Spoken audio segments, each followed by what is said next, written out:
Allez, go. Bonjour à tous. Aujourd'hui, on va parler de React, en particulier React.js. Je ne sais pas si vous avez entendu parler de React Native, React, un truc de reality virtuelle aussi. Aujourd'hui, on va surtout parler de React.js. On verra si on a le temps d'ouvrir sur le reste en fin de BBL. Je m'appelle Jean-Baptiste. On est là pour 1 heure. Moi, j'ai un peu plus de temps derrière si vous avez des questions. On n'aura pas le temps de tout voir malheureusement en 1 heure. C'est un extrait, un condensé d'une formation que je donne en général en 3 jours.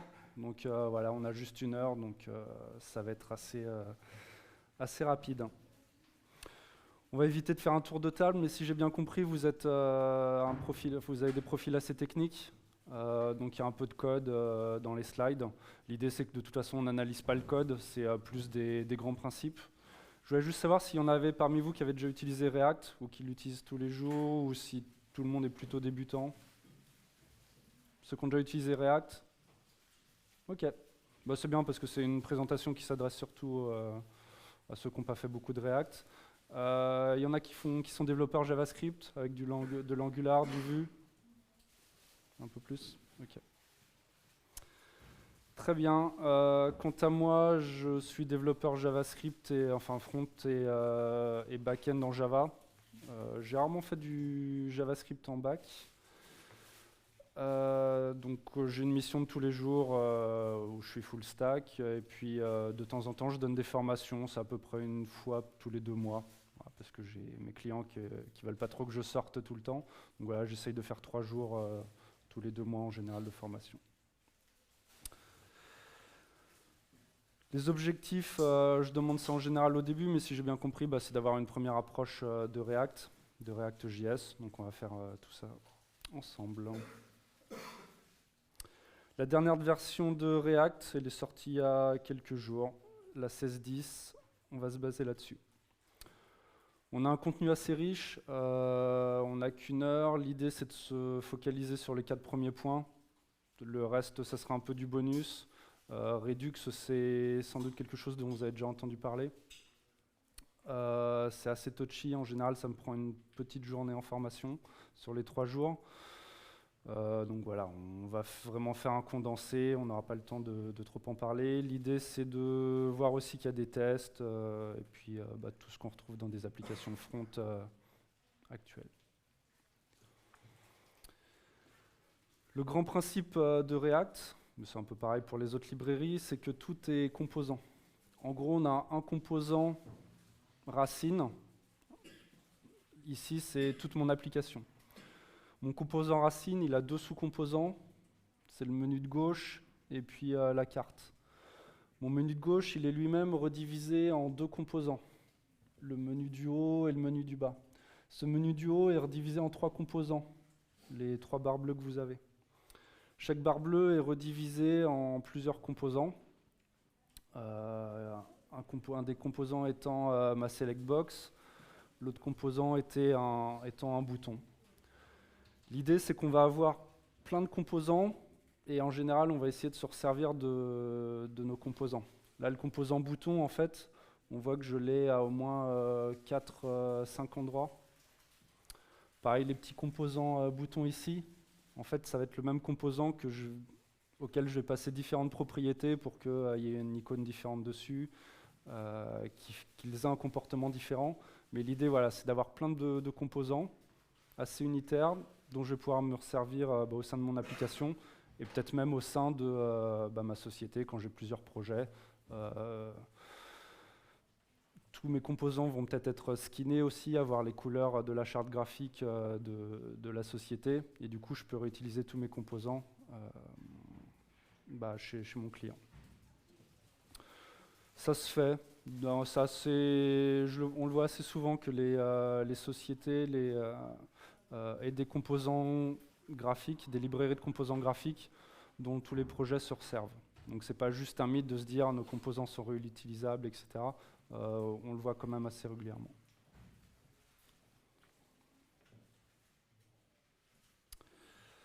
Il y a plusieurs façons de faire du React. Il y a surtout deux Ouais, deux grosses façons de faire, c'est soit d'utiliser TypeScript, soit d'utiliser ES6, ES7, et puis tout ce qui arrivera après. TypeScript, pour ceux qui ne connaissent pas, c'est du JavaScript typé.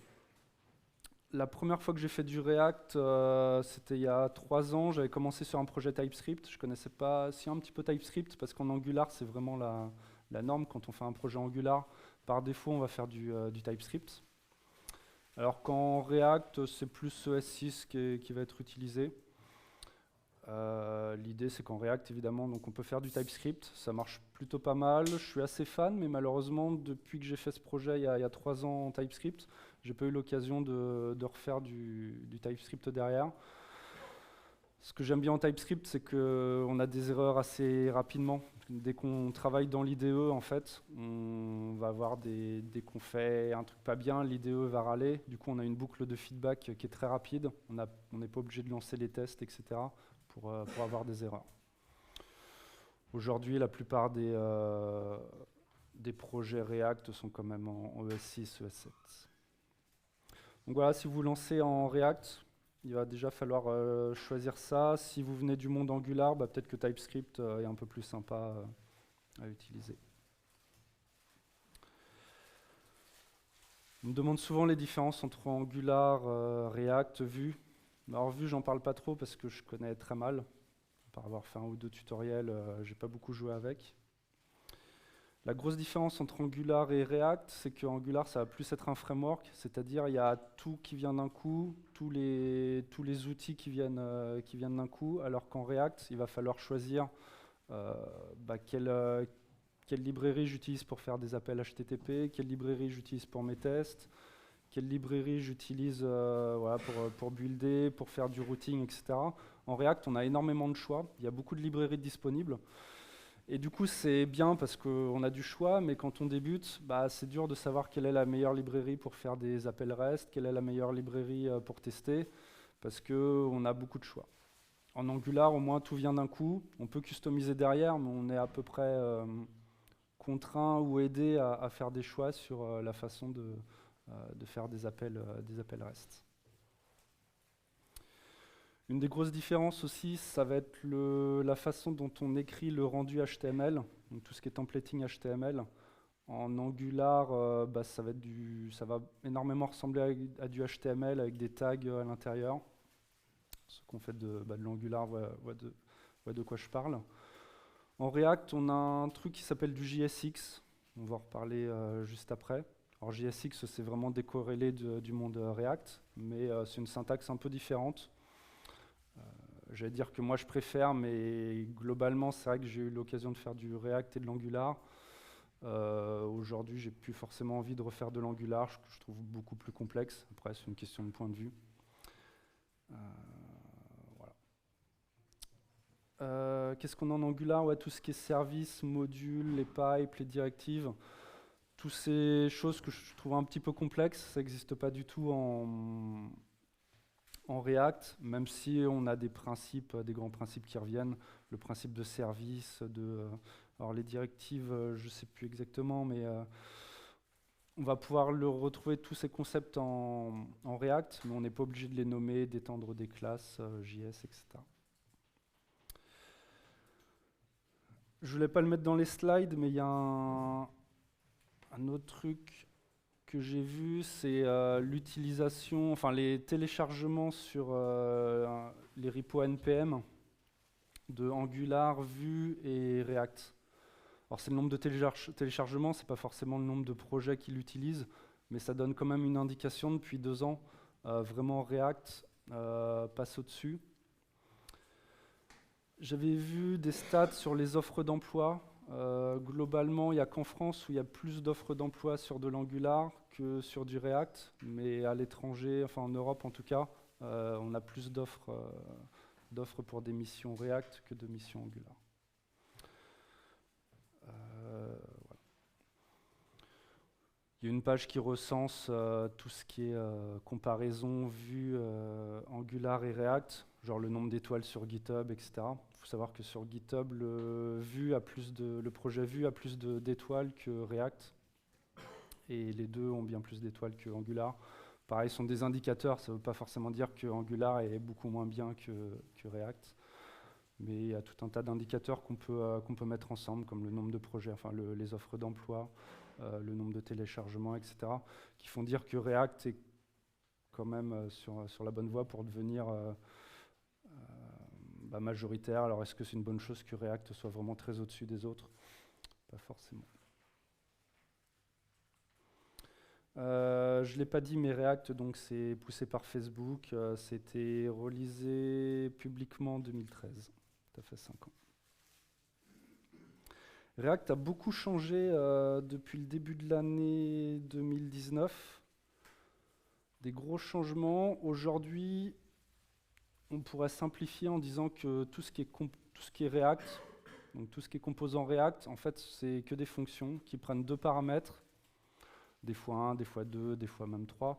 Mais en généralisant vraiment, en simplifiant, on peut dire que les composants React sont des fonctions qui prennent 2 paramètres et qui renvoient de la UI, c'est-à-dire du HTML, enfin un rendu graphique. On va s'attarder à voir ce que sont ces 2 paramètres, mais en gros, ce sont des données.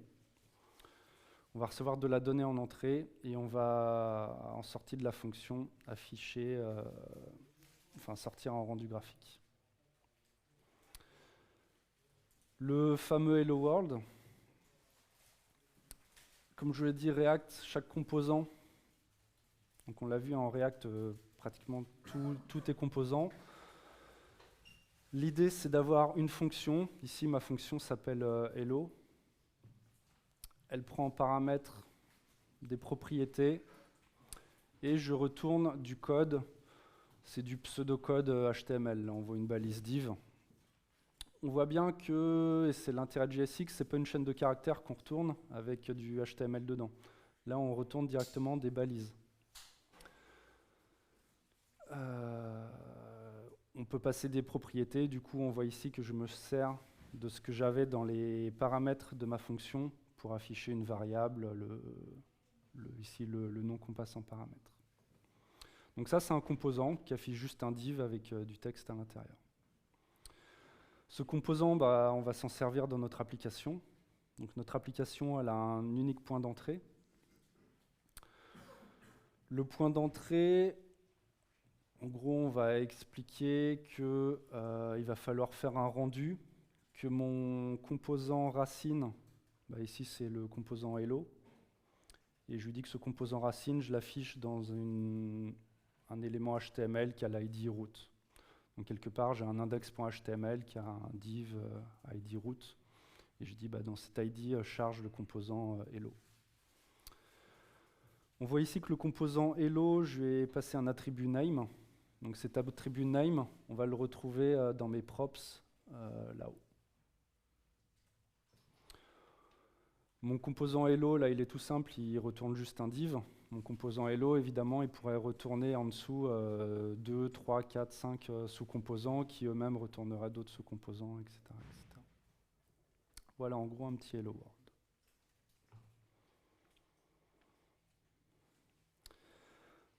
Donc, comme je vous l'ai dit, nos composants, ils ne retournent pas des chaînes de caractères avec du HTML dedans, ils retournent directement du JSX. Donc ça, évidemment, votre navigateur, il ne va pas savoir interpréter des balises comme ça dans du code JavaScript.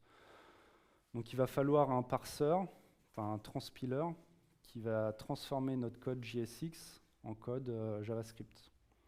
On pourrait très bien, nous, quand on écrit du code, nos composants React, on pourrait très bien aussi s'affranchir de JSX et écrire directement du JavaScript. J'ai essayé de réécrire dans le code qu'on voit en haut la même chose en JavaScript, et c'est à peu près comme ça que c'est transpilé. Donc l'idée, c'est que quand on crée une balise LI avec une classe CSS qui s'appellera contact. En fait, derrière, c'est comme si on appelait la méthode react.createElement en lui disant je veux un LI. Mon LI, il a des propriétés, et à l'intérieur de ce LI, il y a un autre élément qui est un H2 qui lui aussi a une propriété className. Et à l'intérieur de ce H2, il y a encore un enfant qui est props.name. Pourquoi on utilise juste class name plutôt que class? Parce que class c'est déjà un mot réservé en JavaScript. Donc si je veux pas que mon JSX il ait du mal à interpréter, enfin mon parseur JSX ait du mal à interpréter, en React on utilise class name et non pas class pour les classes CSS. Aujourd'hui tout le monde utilise JSX. JSX c'est pas propre à React, on peut faire du JSX avec Vue. Vue.js permet d'utiliser du templating JSX. En Angular, c'est sans doute possible. On peut toujours tout faire, après c'est une question de temps. Mais en Angular, on peut faire du JSX aussi, j'imagine. J'ai jamais essayé. Pour faire du JSX, il va falloir que votre IDE sache interpréter le JSX, que vous n'ayez pas des erreurs de syntaxe, etc. IntelliJ, moi j'utilise beaucoup IntelliJ pour tout ce qui est développement Java et JavaScript. Ça marche très très bien. On parlait de TypeScript au début. L'idée encore, c'est quand on développe, c'est d'avoir une boucle de feedback vraiment assez rapide pour être prévenu dès qu'on fait une erreur. Vous le savez, hein, plus une erreur est détectée tard, plus elle coûte cher à corriger. Donc si on la détecte, au moment où on écrit le code, c'est encore mieux. Donc si on n'utilise pas TypeScript, qui est un projet initié par Microsoft, il y a aussi d'autres outils pour typer notre code JavaScript. Il y a Flow, qui est fait par Facebook, il y a Reason, que je connais très mal. Et si on veut rester à faire du JavaScript pur, il y a un truc qui s'appelle les prop types. C'est une librairie un peu séparée, mais qui est faite fait par Facebook aussi, qui va permettre de dire, par exemple ici, mon composant hello, il s'attend à avoir deux propriétés, le name et truc. Name, je dis que c'est required, donc c'est obligatoire, et il va être de type chaîne de caractères. J'ai une autre propriété qui s'appelle truc, un autre attribut qui s'appelle truc, qui lui est un booléen, mais il n'est pas required. Donc si on ne le passe pas, je n'aurai pas de warning au moment d'écrire mon code.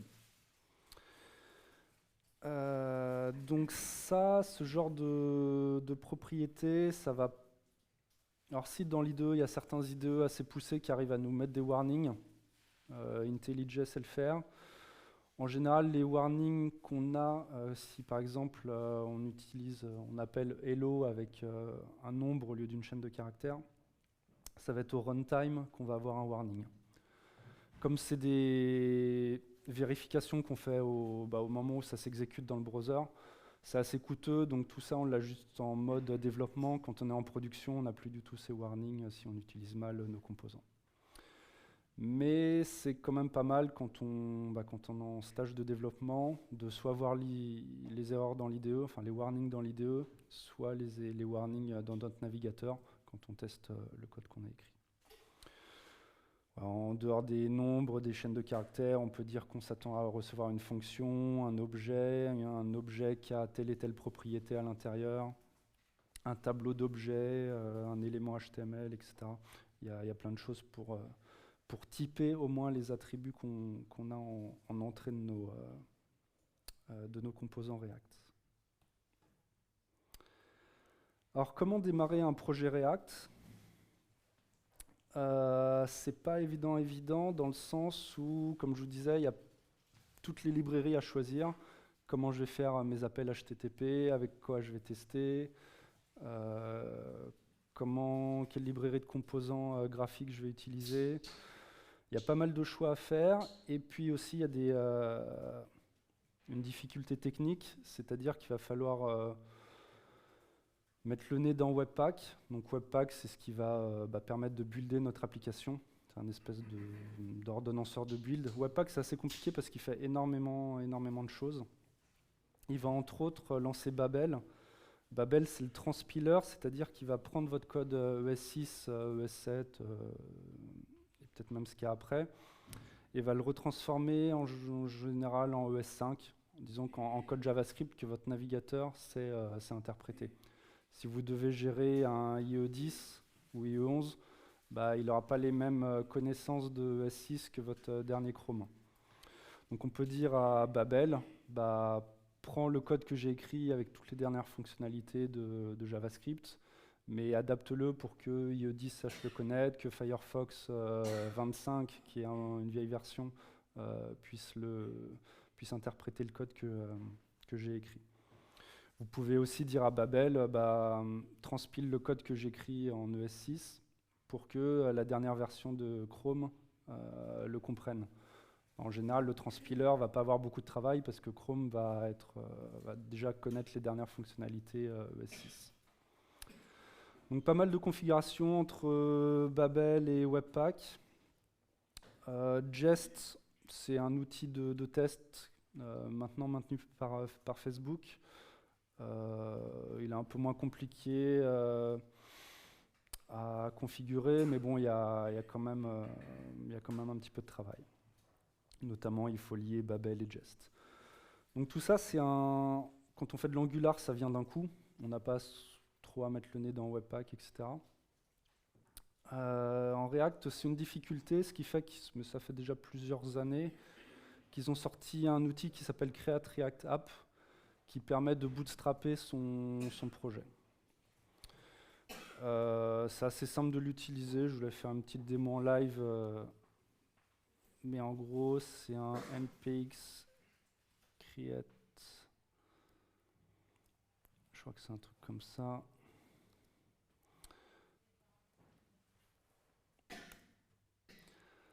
Si je lance ça, bah, pas de bol.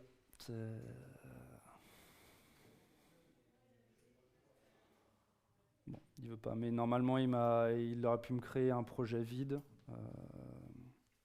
Un projet vide React avec bah déjà une configuration Webpack, un index.html, un index.js, etc. Je n'ai pas regardé là, mais ça marche plutôt pas mal. On peut aussi lui dire de créer un projet React en TypeScript, ce qui fait qu'il va automatiquement configurer Babel pour, enfin Webpack et Babel pour alors c'est peut-être pas Babel le transpiler, mais il va automatiquement configurer notre projet pour qu'il sache interpréter du TypeScript. En gros, que notre TypeScript soit transpilé en ES5.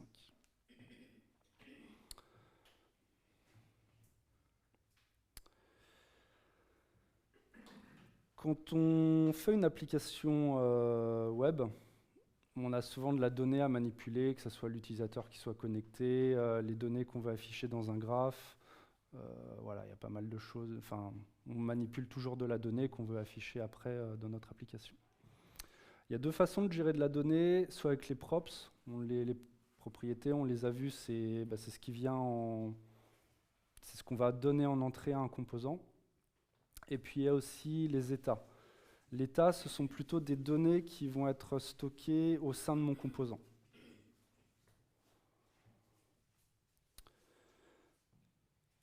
Les props, encore un exemple, on va avoir un composant user details qui reçoit des propriétés en entrée. Ces propriétés qu'il a en entrée, on va les donner à un composant enfant, un composant qui s'appellerait nameDetails. Ce nameDetails, il prend deux attributs, firstName et lastName, et on va simplement les propriétés que nous on a reçues par notre parent, on va les donner à notre composant enfant. Donc c'est en général la donnée transite par les props. Quand on écrit des composants, la plupart des données, on les reçoit des parents et on les affiche ou on les redonne à nos enfants, à nos composants enfants. Ici, j'ai des attributs, enfin, comment dire, les droits qui sont stockés dans mon composant. Je les donne à mon enfant. Ici, ça ne vient pas de mon parent, je les ai directement ici et je les donne à mon enfant. Voilà. Les props, c'est assez simple, c'est comment passer des propriétés d'un parent à un enfant. Il y a aussi les states. Donc l'état, ça va être l'état de mon composant.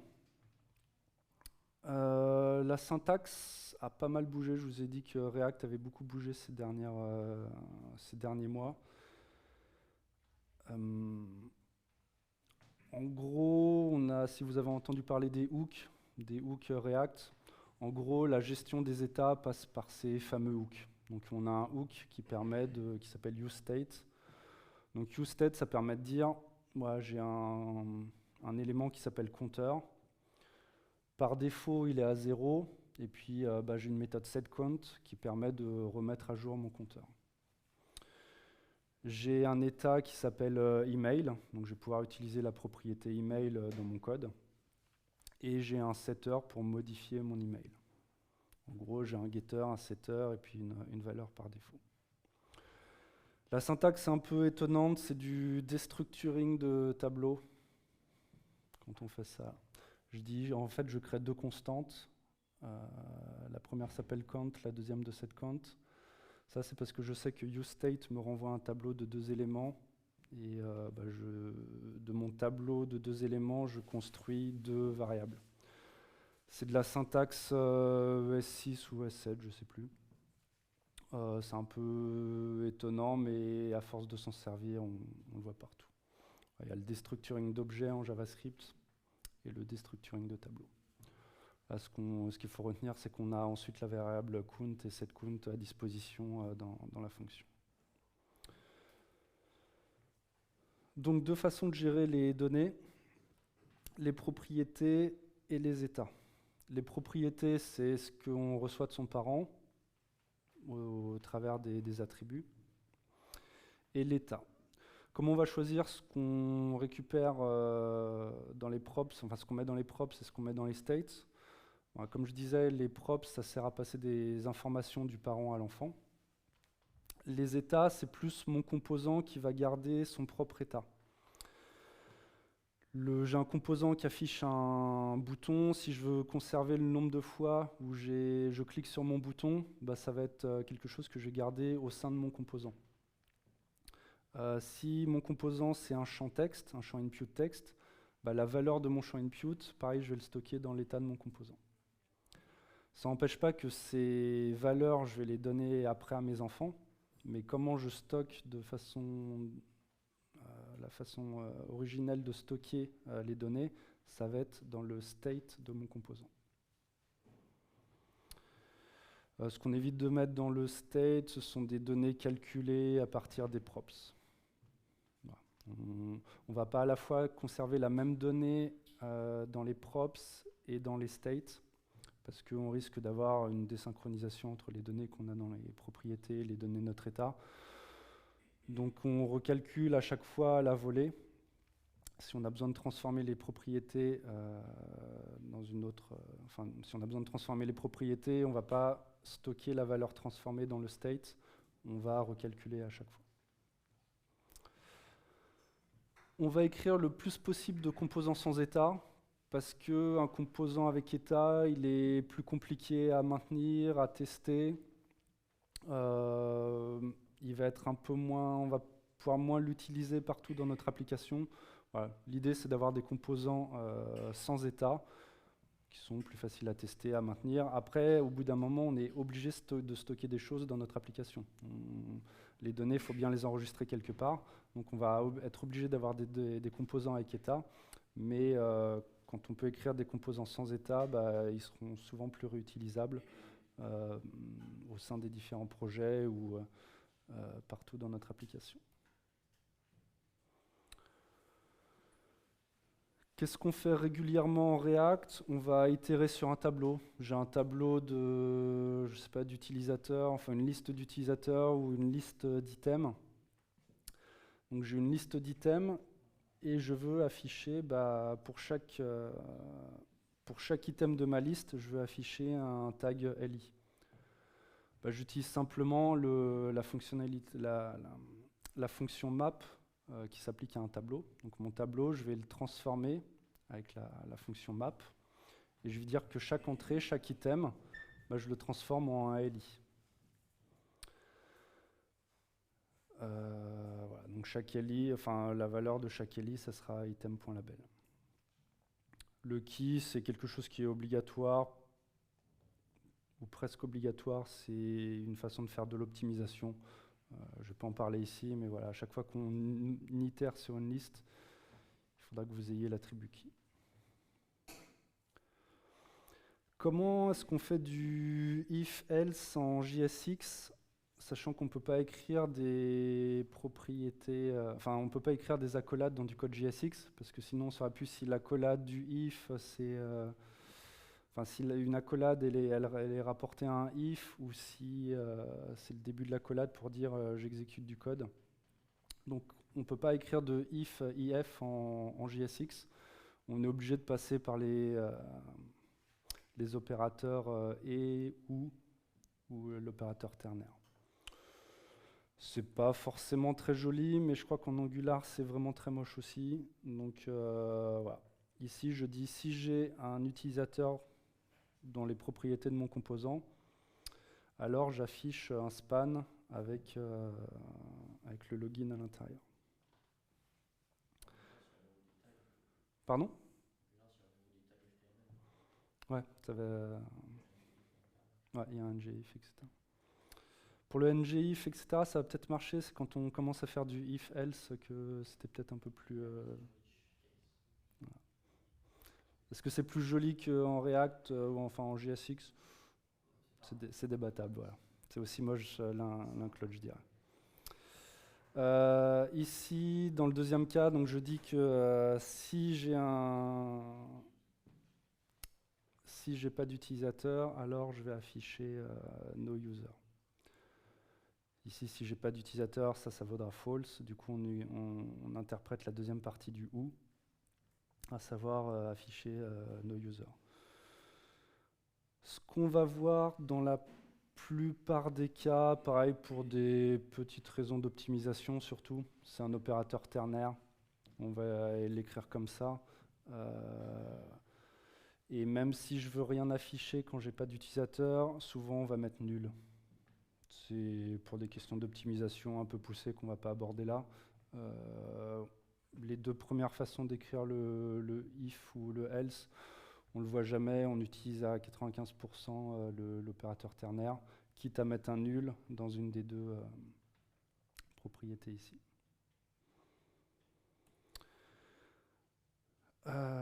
Ça, c'est quand je vous ai montré du coup comment faire un if-else quand on est à l'intérieur du code JSX. Mais on fait du JSX qu'à partir du moment où on ouvre une balise HTML. Avant d'être à l'intérieur d'une balise HTML, je suis dans du code JavaScript normal. Du coup, je vais quand même pouvoir faire mes if. Il n'y a vraiment que lorsqu'on est dans du code JSX, donc quand on a commencé à écrire du code avec des balises, que hop, tout ce qui est à l'intérieur de ma balise, là c'est du JSX.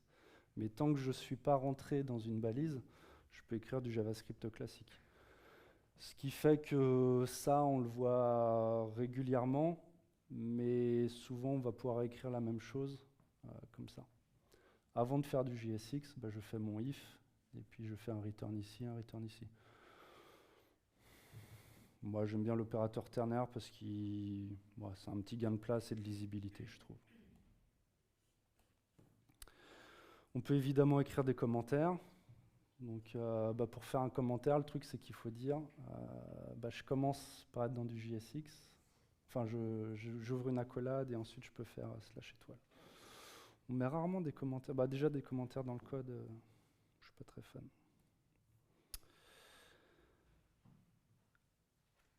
Une des grosses applications, un des gros intérêts de React, une des grosses utilisations qui va vraiment permettre de faire tout ce qu'on veut en React, c'est qu'à nos composants, on n'est pas obligé de passer que des objets, des strings, des nombres. On va aussi pouvoir passer des fonctions. Ça, c'est super intéressant pour la séparation des responsabilités. C'est-à-dire que on va avoir un composant parent qui sait manipuler sa donnée, qui est peut-être un peu complexe, et il va passer des fonctions au composant enfant. Le composant enfant, il va juste appeler la fonction que son parent lui a donnée, sans savoir ce que fait cette fonction. Ce n'est pas la responsabilité de l'enfant de savoir ce que le parent veut faire. Lui, c'est juste que si on clique sur un bouton, il appelle une méthode. Et ça, c'est vraiment très cool parce que les composants enfants vont être encore une fois très faciles à tester, parce qu'on n'aura pas de logique à tester, on va juste tester que mon composant enfant, bah, il appelle une fonction, après ce que cette fonction fait, c'est la responsabilité du parent. Donc là, qu'est-ce que j'ai? J'ai un composant app qui gère une liste d'items. Donc dans son état, il gère une liste d'items. Cette liste d'items, je vais pouvoir la modifier, je vais pouvoir supprimer des items. Donc on imagine une application to-do list. À chaque fois que je clique sur un élément, l'élément va être supprimé de la liste. Donc j'ai mon composant app qui va afficher, qui va faire un rendu d'un composant to-do. Mon composant to-do, il sait qu'on lui passe un titre, une liste d'items et une méthode à appeler. Ce que cette méthode fait, le composant to-do list, il n'en sait rien du tout. Le titre, il ne sait pas ce que c'est, il a juste à l'afficher. La liste des items, bah, il va sans doute itérer sur ma liste d'items. Mais mon composant to-do list, il sera vraiment comme ça stateless. L'état est géré dans mon composant app.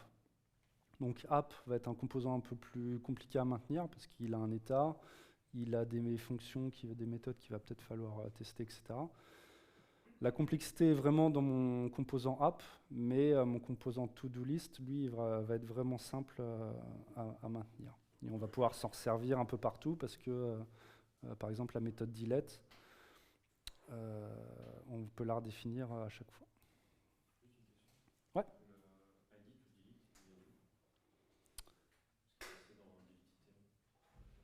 Ouais, bah c'est delete item, c'est une fonction qui s'attend à recevoir en paramètre un ID. Voilà. Donc ID to do, donc delete item, c'est la fonction qu'on va passer ici. Donc on s'attend quand même à ce que to do list appelle la fonction delete item qui sera renommée del dans le composant to do list avec un paramètre. On le voit juste après en fait. C'est que dans mon composant to do list, donc je reçois 3 propriétés. Ça c'est pareil, avant j'avais props, j'ai déstructuré props, je ne sais pas si ça vous parle le destructuring d'objets, mais plutôt que d'écrire à chaque fois props.title, props.items ou props.del, je peux déstructurer comme ça avec les accolades, c'est plus joli. Ici j'ai une méthode onClick, donc c'est mon composant to-do list, il sait qu'il reçoit 3 propriétés, dont la propriété del, et moi j'appelle del avec item.id. Donc, comme j'appelle la fonction delete, enfin del avec un item.id, bah derrière, c'est en fait cette méthode delete item qui est appelée avec en effet un paramètre en entrée. Et puis derrière, bah, je vais pouvoir filtrer ma liste. Ça répond à ta question? Donc là, c'est vrai que j'ai un contrat. Je passe une méthode delete à mon enfant. Enfin, une méthode que mon enfant connaîtra sous le nom del. Mais il faut quand même que mon composant to-do list sache que la fonction del, il faut l'appeler avec un paramètre en entrée. Pardon? Voilà, il le sait, ça peut-être qu'on peut le documenter, même avec les prop types. On pourra dire avec les prop types que to-do list, il s'attend à recevoir 3 propriétés obligatoires, que la propriété del, ça sera une fonction, mais on ne peut pas aller jusqu'à dire que la fonction a besoin d'un paramètre en entrée. En TypeScript, est-ce que ça marcherait? Je ne suis même pas sûr qu'en TypeScript ça puisse passer. C'est un peu compliqué là.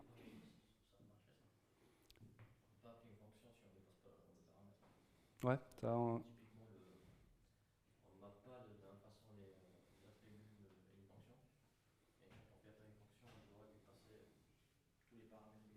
ok. Donc l'intérêt peut-être de faire du TypeScript, encore une fois, c'est que notre IDE va nous dire si on ne passe pas le bon nombre de paramètres aux fonctions qu'on passe à nos composants. Voilà, notre composant to-do list, encore une fois, il reçoit 3 propriétés. Ce sont les propriétés qu'on passait ici en attribut, title, items et del. Et mon composant to-do list, il va utiliser le title soit pour l'afficher bêtement dans une balise H2. Items, il va s'en servir pour itérer et à chaque fois faire un rendu de LI.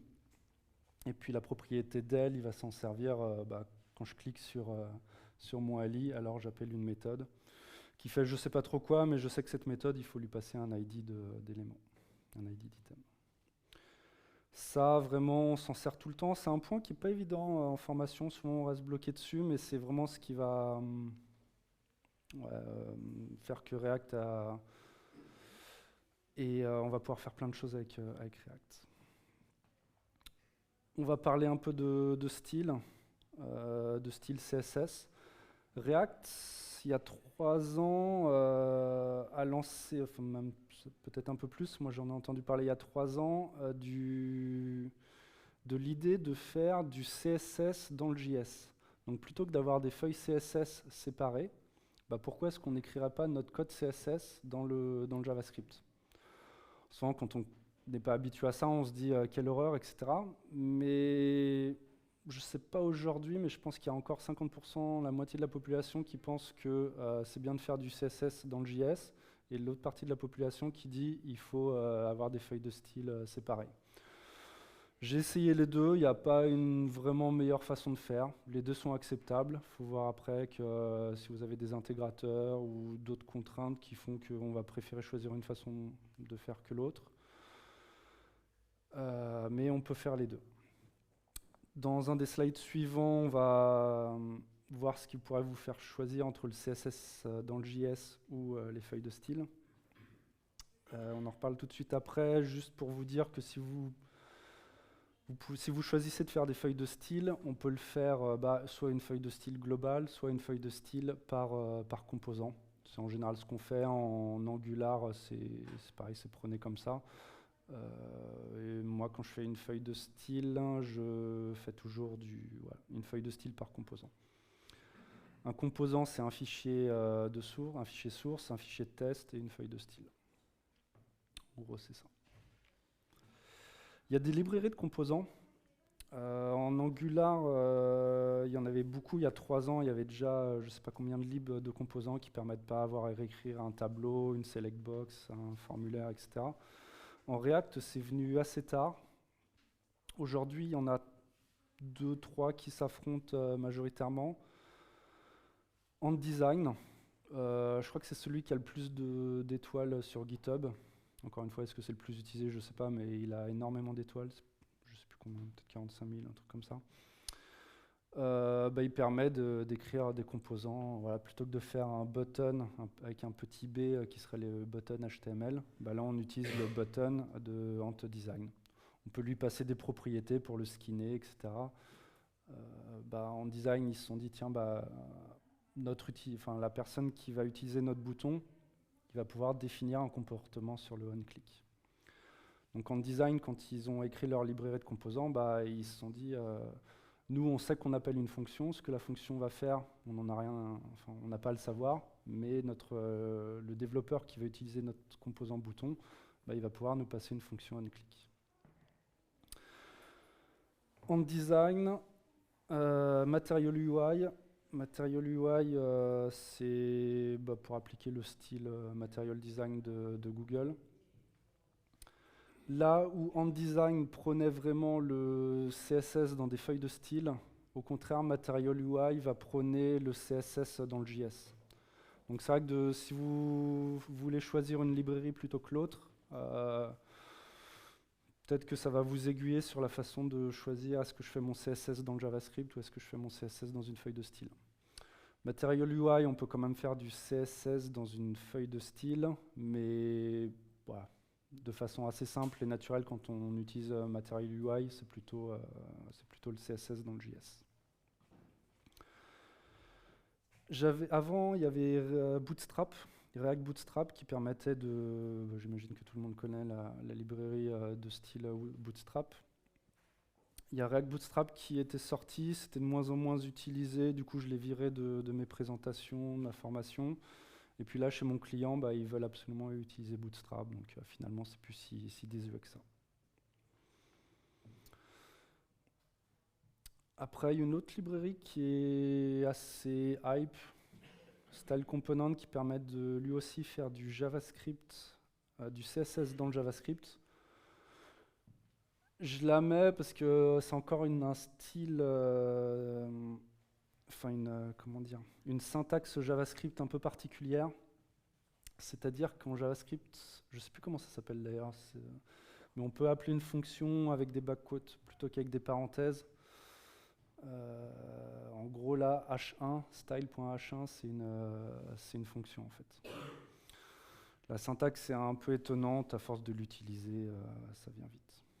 Mais Style Component, ouais, c'est un gars qui est assez connu dans le milieu React qui l'a écrite. Et, voilà. Je ne l'ai pas utilisé sur un gros projet, mais ça marche bien, il y a des grosses boîtes qui l'utilisent.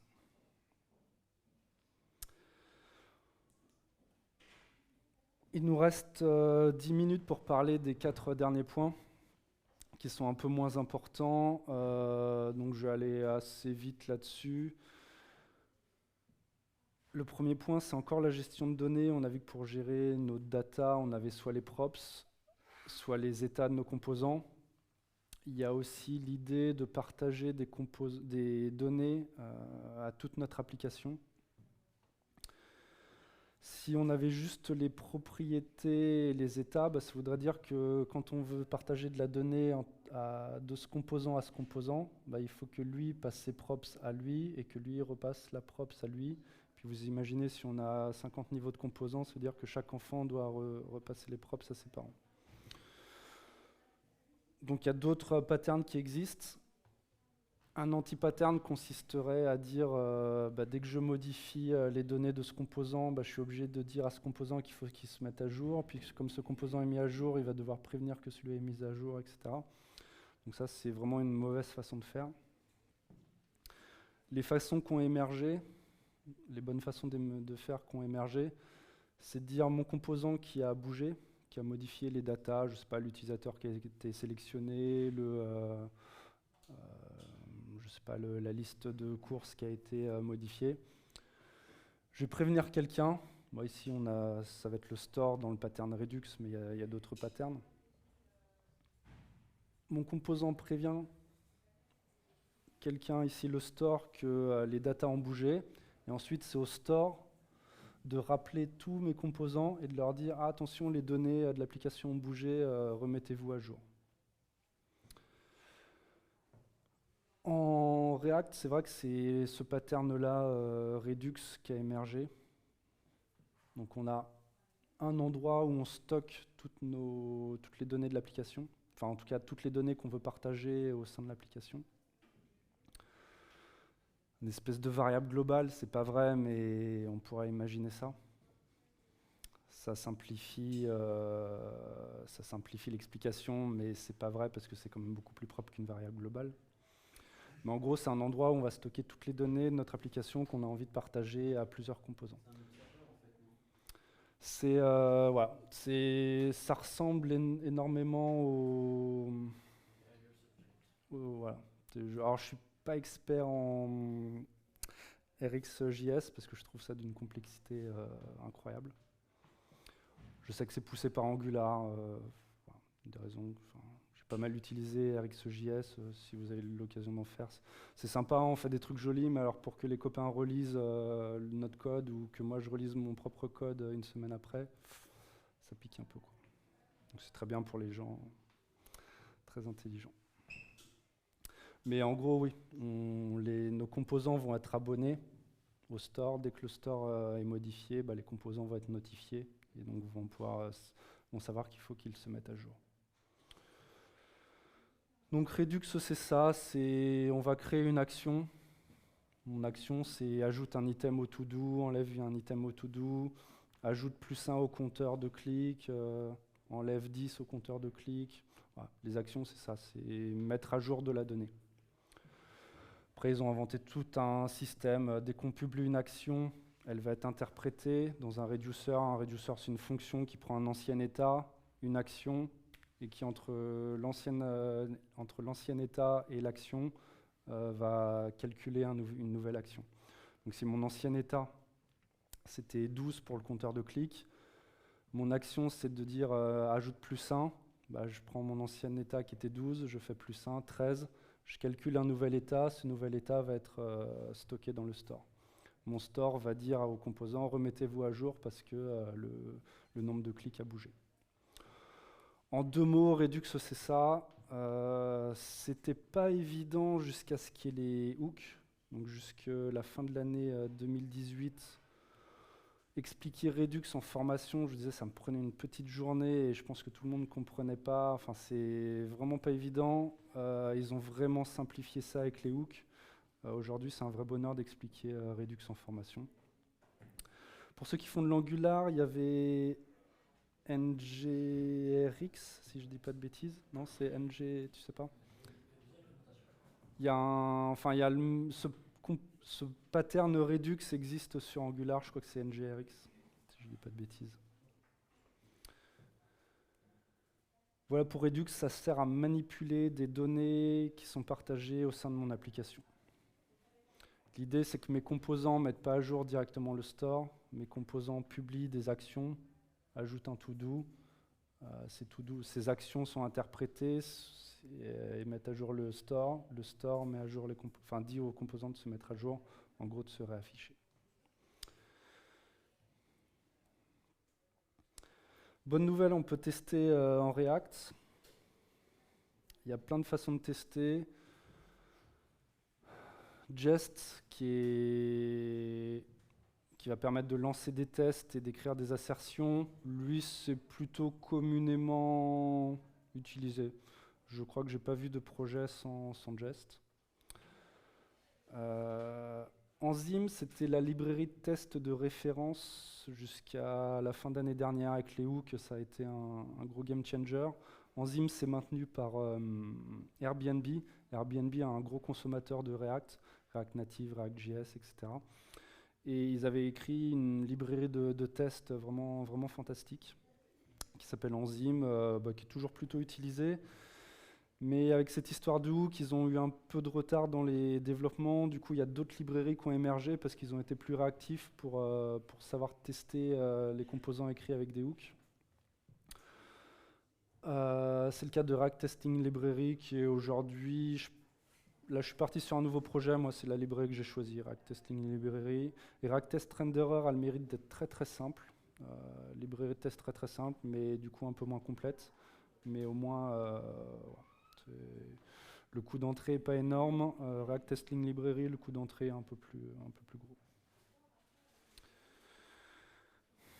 Donc, qu'est-ce que je vais écrire comme genre de test ? Je vais écrire que quand j'instancie un composant qui ici s'appelle myComponent, que quand je le monte en mémoire, si vous voulez, il n'y a pas de rendu dans le navigateur, c'est juste un rendu que je vais faire en mémoire. Là, je dis juste j'instancie mon composant. Là, ici, je vais juste tester que mon composant explose pas quand je l'instancie, en gros. Donc, je fais un rendu. Ça, c'est vraiment le test de base pour voir que si je fais le rendu de mon composant sans lui passer d'attributs, etc., j'ai pas de warning, ça ne fait pas des erreurs de JS, etc. Je peux tester que déjà mon composant va savoir s'afficher sans erreur, et en plus je vais pouvoir tester grâce au snapshot qu'à chaque fois que je lance le test, le rendu va être exactement le même. Ça, ce sont des tests de régression très faciles à écrire. Ça prend 2 lignes. Là, je vais tester que mon application, que mon composant app, à chaque fois, il va produire le même HTML. Ce HTML, en fait, il est stocké dans un fichier. Ce fichier, je vais le committer. Ça va faire partie de mes sources, en tout cas de mes fichiers de test. Donc à chaque fois que quelqu'un va lancer ses tests, il va pouvoir voir que le rendu de app est toujours le même. Il suffit de vérifier à la base que le rendu de HTML est le bon. Du coup, je commit le fichier. Une fois que c'est bon, si moi je modifie app et que ça modifie le rendu HTML, j'ai une question à me poser. Est-ce que c'est normal que mon rendu HTML soit modifié ? Si oui, je mets à jour le rendu HTML que je commit dans les sources après. Donc les snapshots, c'est vraiment des tests très très faciles à écrire. Après, je vous parlais des assertions. Je peux vérifier que quelque chose est égal, que quelque chose est nul, que quelque chose est vrai et faux, que c'est pas un not a number, etc. Qu'un tableau a une certaine taille. Je ne sais pas si vous faites du Java, mais il y a assertj qui est génial en Java. On retrouve à peu près les mêmes assertions ici avec Jest.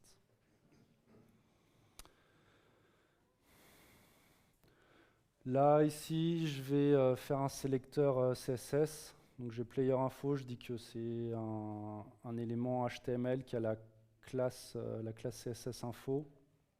Je vais vérifier que j'ai bien 3 éléments qui ont le sélecteur .info. Là, je vais vérifier winner, donc je dis que c'est un élément HTML qui a un ID winner. Je vais vérifier que le texte de cet élément HTML, c'est bien player 4. Voilà le genre de test unitaire que je peux écrire. Ça recouvre quand même pas mal le snapshot.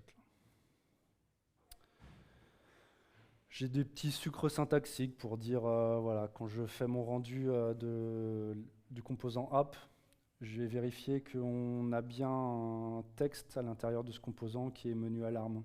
Je vais vérifier qu'il y ait bien un composant qui a un attribut test ID qui s'appelle alarme.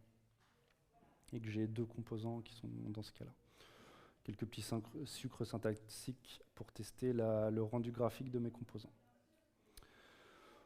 On peut créer des mocks.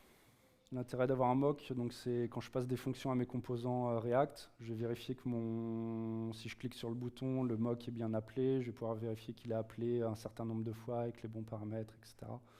Donc ça marche très bien. Je vais pouvoir simuler des événements. J'ai un champ input. Je vais dire, voilà, sur mon champ input, je crée un événement qui s'appelle change. Change, et puis la valeur de mon événement. Enfin, mon événement va en tout cas avoir une valeur new text. Donc là, je simule qu'un utilisateur a tapé new text dans mon champ input. Je vais pouvoir faire du testing asynchrone quand je fais un appel à un web service. J'attends que l'élément soit affiché. Donc en gros, que mon web service, si mon web service m'a mis une seconde à me retourner quelque chose, le test va attendre une seconde. Enfin, va attendre que l'élément soit bien affiché. Dans vos tests, on moque les appels HTTP quand même. Ça n'empêche pas qu'ils soient asynchrones, mais on va les moquer. On ne va pas faire des vrais appels à des API externes pour écrire nos tests.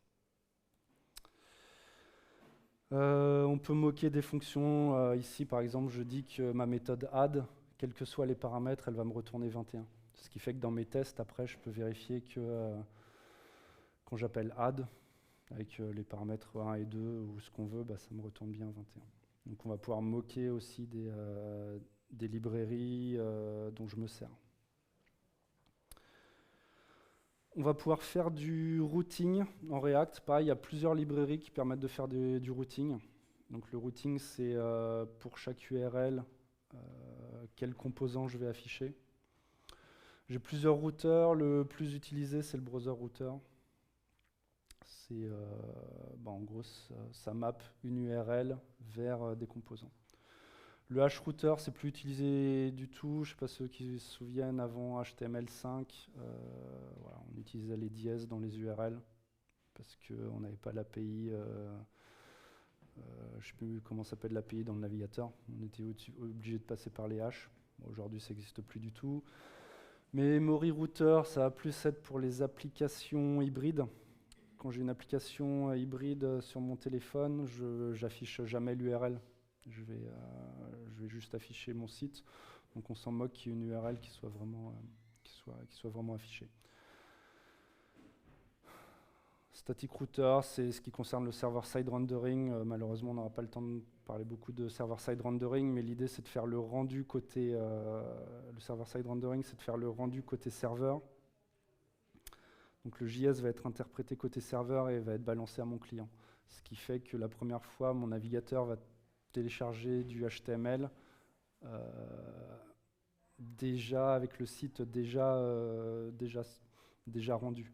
On ne va pas attendre de télécharger du JS, des datas pour faire le rendu côté navigateur et ensuite afficher quelque chose à celui qui browse. Server-side rendering, c'est des vraies problématiques de performance pour le premier affichage. C'est très intéressant et plutôt à la mode là. Sur les sites de e-commerce, on a envie que l'utilisateur ait très vite un premier rendu. Pour finir, on va parler d'optimisation. Très simplement, React, c'est rare quand vous avez besoin de l'optimiser. C'est à moins d'avoir fait des grosses bêtises, les optimisations React, j'en ai pas fait beaucoup. Pourquoi ça marche bien? Parce qu'il y a ce principe de réconciliation avec ce qu'on appelle le virtual DOM. En gros, ce qui coûte très cher dans une application web, c'est de modifier le DOM. Donc on va vérifier avant de modifier le DOM qu'il y a vraiment des choses qu'il faut redessiner. Si c'est pour dire que votre liste elle avait 3 éléments et qu'il faut en fait réafficher ces 3 éléments, on ne va pas supprimer les 3 éléments pour réafficher les mêmes. React va savoir détecter que en fait, le DOM ne va pas être modifié et du coup qu'il n'y a pas besoin de le manipuler. React va savoir faire le minimum de changements possible. Si vous avez une liste de 3 éléments et il n'y a que le 2e élément qui a été changé, il ne va pas supprimer les 3 éléments, rafficher le premier, le 2e et le 3e. Il va juste supprimer le 2e élément pour le réafficher modifié. Donc c'est pour ça que React est plutôt rapide, c'est grâce à ce concept de virtual DOM. Le virtual DOM, c'est un DOM en mémoire qui permet de faire des comparaisons assez rapidement. Enfin, il y a pas mal d'optimisations qui sont basées sur la mémorisation. La mémorisation, c'est simplement de dire quand j'ai tel et tel paramètre en entrée, alors est-ce que j'ai déjà la réponse à mon rendu? Sinon, je vais faire le rendu et je vais le stocker dans un espèce de cache. Comme ça, la première fois que je repasse dans ma fonction avec les mêmes paramètres, je vais aller voir en cache si j'ai la réponse et si je l'ai, je vais pouvoir donner la réponse très rapidement sans faire le recalcul.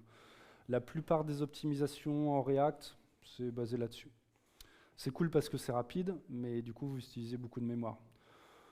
Donc, comme React est souvent assez rapide, est-ce qu'on a envie de gonfler notre mémoire pour finalement des gains de perf négligeables? Ouais, c'est pas évident, quoi. Surtout si vous êtes sur mobile. Et je crois que c'était tout. Voilà pour moi. Est-ce que vous avez des questions sur React? J'étais obligé de passer assez rapidement sur pas mal de choses très sympas. Mais voilà, j'espère que ça vous a plu.